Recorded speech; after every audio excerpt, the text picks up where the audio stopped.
Good morning students. अभी तक हम लोग 3 या 4 मेथड्स कर चुके हैं। आज जो हम करेंगे वो है हमारा क्वेश्चन आंसर मेथड। कौन सा मेथड है?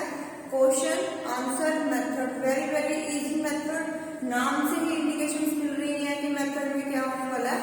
मेथड में सिर्फ क्वेश्चन और आंसर होने वाले हैं। अब हम बात करते हैं कि क्वेश्चन आंसर मेथड है क्या, इसको पढ़ाने से क्या होगा। अब यहाँ पर इसको पूछना कैसे है, क्वेश्चंस कैसे पूछते हैं, आंसर्स कैसे किस फॉर्म में देने हैं, ये सब इस मेथड के अंदर आएंगे। यहाँ पर क्या होगा कि टीचर अपने बच्चों को एनकरेज करेगा कि आप क्वेश्चंस पूछो। ठीक है, क्वेश्चंस कोई बच्चा कब पूछेगा? जब उसके माइंड में कुछ होगा कि मैंने सीखना है, ठीक है, कि मुझे कुछ नया जानना है, क्यूरियोसिटी है उसके माइंड में, कुछ उसने नॉलेज लेनी है, तो वो क्वेश्चन पूछेगा। और टीचर जो है वो हेल्प करेगा अपने बच्चों को कि वो मोटिवेट हो और उससे क्वेश्चन पूछे और तब जो है वो टीचर उनके क्वेश्चन का आंसर देगा। तो यहाँ पर हम सिर्फ क्वेश्चन और आंसर की बात करेंगे कि नॉलेज जो है, इधर आ जाओ, जो इधर हम बात करेंगे कि क्वेश्चंस करने हैं, कब करने हैं, कैसे करने हैं। ठीक है, मेथड जो है जस्ट क्वेश्चन और आंसर का है। इससे पहले हमने प्रोजेक्ट मेथड पढ़ा था, लेक्चर मेथड पढ़ा था। आज हम कर रहे हैं क्वेश्चन और आंसर मेथड। अब हम बात करते हैं कि क्वेश्चन होते कितने टाइप के हैं। फर्स्ट टाइप है क्वेश्चन की प्रिलिमिनरी क्वेश्चन। कौन से हैं? प्रिलिमिनरी, की मीन्स की चैप्टर शुरू नहीं हुआ है, हमें बच्चों की प्रीवियस नॉलेज देखनी है। ठीक है, कि अगर आज आपको हिंदी का कोई सर्वनाम पढ़ाना है सपोज, तो आप संज्ञा के बारे में पूछोगे, क्योंकि सर्वनाम का बेस कौन है? संज्ञा ही है ना। तो वो जब आप संज्ञा के क्वेश्चन पूछ रहे हो सर्वनाम बनाने से पहले, तो वो कैसे होंगे?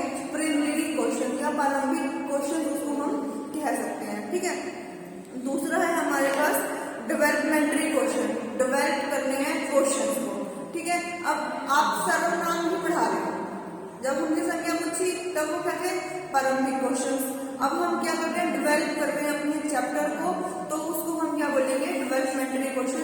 सर्वनाम पढ़ाएंगे हम with the help of question answer. ठीक है, कई बार सपोज होता है कि हमने पहले पढ़ा दिया, ठीक है, जब हम पहले पढ़ा चुके हैं तब हम उसके बारे में दोबारा पूछ रहे हैं, उसको डेवलप करा रहे हैं, तो उसको हम बोलते हैं डेवलपमेंटरी क्वेश्चन।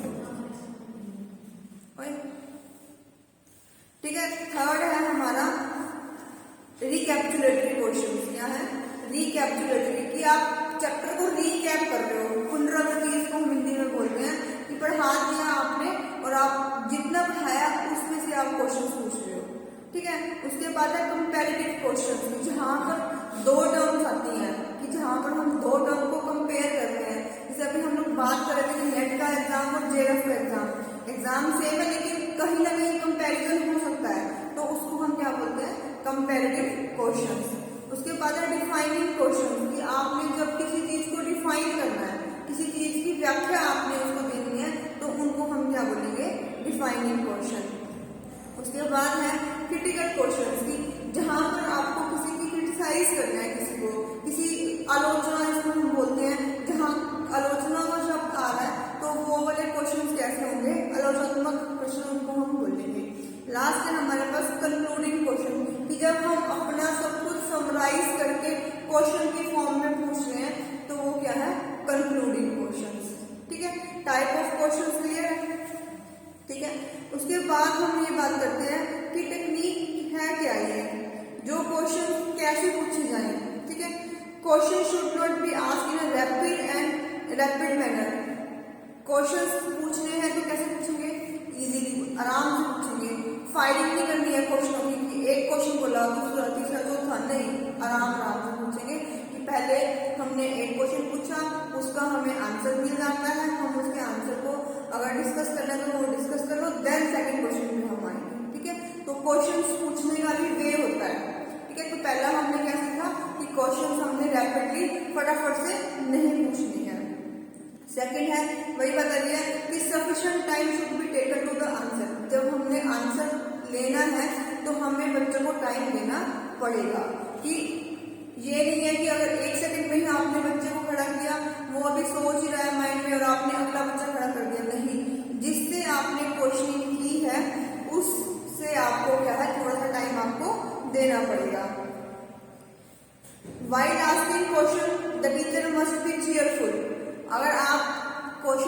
रहे हो, क्योंकि आप भी टीचर हो आने वाले।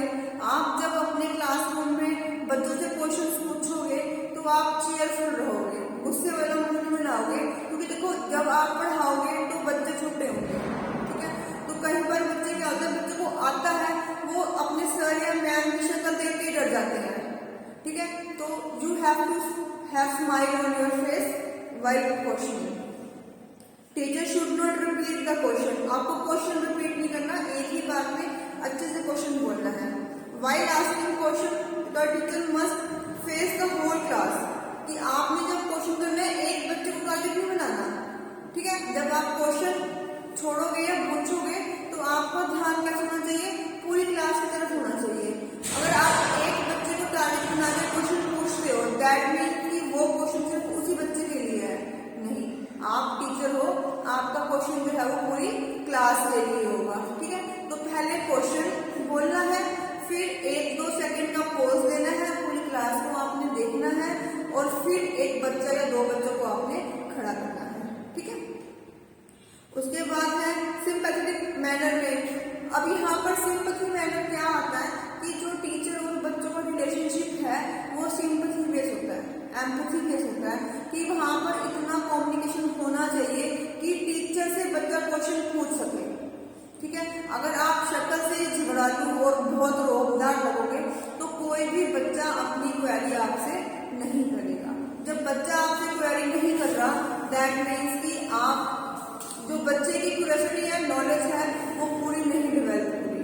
तो आपका और बच्चों का रिलेशनशिप ऐसा होना चाहिए कि बच्चे जो है, आपके स्टूडेंट जो है, वो आपसे कोई भी क्वेश्चन फ्री होकर पूछ सके, ठीक है। Teacher should involve the back benchers also. जब आप क्वेश्चनिंग करो तो आप बैक बेंचर्स को भी इन्वॉल्व करो। बैक बेंचर्स क्या है? बैक बेंचर्स कुछ शरारती बच्चे होते हैं जो बिल्कुल पीछे ही बैठना पसंद करते हैं, और वो चाहते हैं कि टीचर उनको देखे ही मत, ठीक है। जो आगे वाले फ्रंट बेंचर्स होते हैं वो यस मैम यस सर करके सारे क्वेश्चन के आंसर वो दे देते हैं, और पीछे वाले जो बच्चे हैं वो बच जाते हैं या टीचर से वो अवॉइड हो जाते हैं। तो आप लोगों ने कोशिश करनी है कि बैक बेंचर्स को आप अवॉइड ना करो। तो ये कुछ टेक्निक थी कि आपको क्वेश्चन आंसर करना कैसे है। अब हम बात करें आंसरिंग की। आंसर क्या है?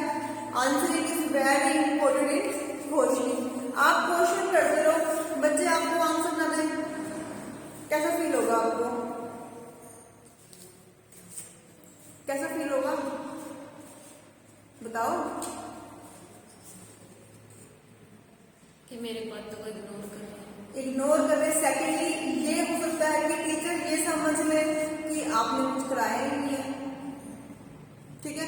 अगर बच्चे आपके क्वेश्चंस का आंसर दे रहे हैं, दैट मीन्स कि बच्चों को आता है, बच्चे उस चीज के बारे में जानते हैं, बच्चों को उस चीज की नॉलेज है।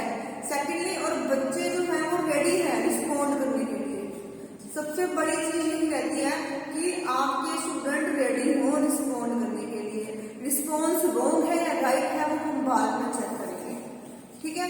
उसको हम बाद में ठीक कर सकते हैं कि हाँ बच्चा कुछ हद तक ठीक है या पूरा ठीक है या बिल्कुल ही गलत है, ठीक है।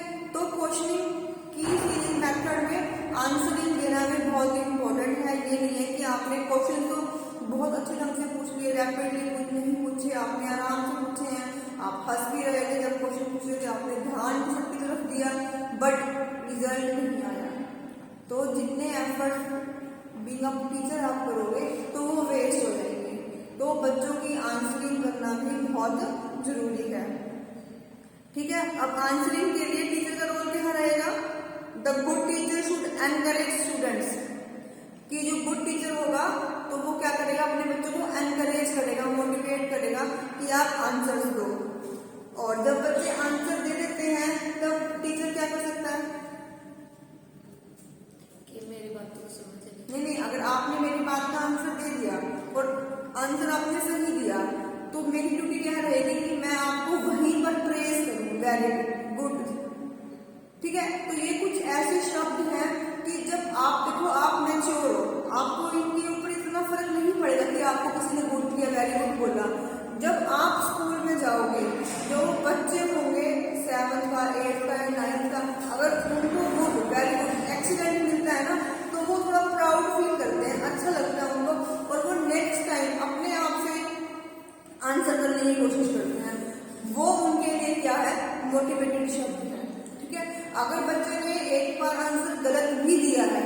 तब भी आपको उसको प्रेज करना है कि वेरी गुड, कि एटलीस्ट आपने हिम्मत दिखाई आंसर देने की। ठीक है, तो ये एबिलिटी भी बहुत अच्छी एबिलिटी है कि आप आंसर दे रहे हो और टीचर के पार्ट से आपने उसको प्रेज करना है। ठीक है, teacher should accept and appreciate correct answers, कि जितने भी बच्चे करेक्ट आंसर देंगे टीचर उनको अप्रिशिएट करेगा। ठीक है, teacher should not allow a few student, अब टीचर की ड्यूटी है कि वो कुछ बच्चों को नहीं चुनेगा, उसके लिए क्या है, सारे बच्चे इक्वल हैं, उसने जब क्वेश्चन करनी है तो आंसर के लिए वो हर एक बच्चे को इक्वल चांस दे। ठीक है, कई बार आप लोग ध्यान देते हो कि बच्चों की बारी नहीं आती और वो अच्छे बच्चे हैं तो वो डीमोटिवेट हो जाते हैं, क्या हमारी बारी तो आई नहीं, मैंने तैयार कर रखा था। ठीक है, तो आपने क्या है, हर बच्चे को चांस देना है, चाहे आप अल्फाबेटिकली दे दो, चाहे आप नंबर वाइज दे दो, जिस भी तरीके से आपको ग्रुप बना के दे दें आप वैसे दे दो। अब ये टीचर की ड्यूटी है कि वो हर बच्चे को इन्वॉल्व करे इस मेथड में। ठीक है, होप कि क्वेश्चन और आंसर का मीनिंग और इसके मेथड जो है कैसे क्वेश्चन करनी है और जब आंसरिंग करेंगे तब टीचर को क्या रोल रहने वाला है ये समझ में आ गया होगा। अब हम थोड़ा सा इसके मेरिट और डीमेरिट कर लेते हैं कि अब क्वेश्चनिंग जो है सिचुएशन के हिसाब से होगी। ठीक है, उसके बाद ये क्या करेगा, डेवलप करेगा क्लोजनेस, कि जब हम क्वेश्चनिंग आंसर करते हैं तो जो बॉन्डिंग है टीचर और स्टूडेंट की वो बढ़ जाती है। ठीक है, लेक्चर मेथड में क्या होगा, टीचर आएगा बोलेगा, बच्चे सुनेंगे या नोट करेंगे, ये चला जाएगा, तो वहां पर डायरेक्ट कॉन्टेक्ट तो है बट क्लोजनेस कहीं नहीं आई है, बॉन्डिंग नहीं आई है, टीचर ने क्लास में आके किसी बच्चे का नाम नहीं लिया। ठीक है, कई बार क्या होता है कि बच्चा बहुत खुश हो जाता है जब टीचर उसका नाम जानता है। ठीक है, हम उसको नाम से बुलाएंगे, उसको हम कहेंगे कि हाँ आप खड़े हो जाओ, तो बच्चे को बहुत अच्छा लगता है, तो यहाँ पर जो है रिलेशनशिप बेटर होती है। नेक्स्ट क्या बेनिफिट होने वाला है कि पावर ऑफ एक्सप्रेशन, कि बच्चों को अपने व्यूज अपने थॉट्स को है एक्सप्रेस करने का एक चांस मिलेगा, एक मौका मिलेगा कि बच्चे अपने व्यूज को एक्सप्रेस कर सकें। उसके बाद कॉन्फिडेंस डेवलप होगा, मैंने अभी बात की कि जब बच्चा एक आंसर देता है और वो करेक्ट होता है टीचर उसको गुड वेरी गुड